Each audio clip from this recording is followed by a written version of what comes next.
Agad na nagsagawa ng kinakailangang precautionary measure ang DABAI sa Pangasinan matapos na makapagtala ng kaso ng bird flu sa isang poultry farm.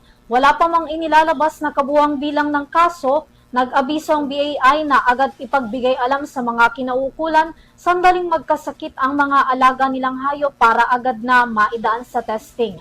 May balita si Jillian Ejercito. Inanunsyo ng Department of Agriculture Bureau of Animal Industry or DABAI sa publiko ang naitalang kaso ng high pathogenic avian influenza o bird flu sa Pangasinan. Base sa abiso ng DABAI, naitala ang kaso ng bird flu sa ilang backyard poultry farm sa Pangasinan kung saan may mga native na manok at pato na inaalagaan.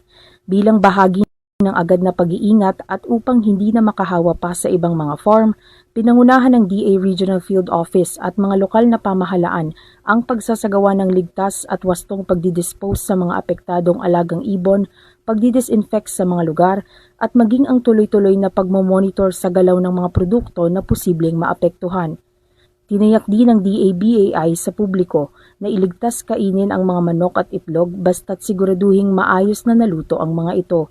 Hinikayat naman ng DA ang mga nag-aalaga ng manok, pato at iba pang ibon na agad ipaalam sa pinakamalapit na tanggapan ng Department of Agriculture kung may mapansing bigla ang pagkakasakit o pagkamatay ng kanilang mga alagang ibon para sa agarang aksyon. Sa ngayon, wala pang inilalabas na detalyadong bilang ng kaso ng bird flu sa Pangasinan.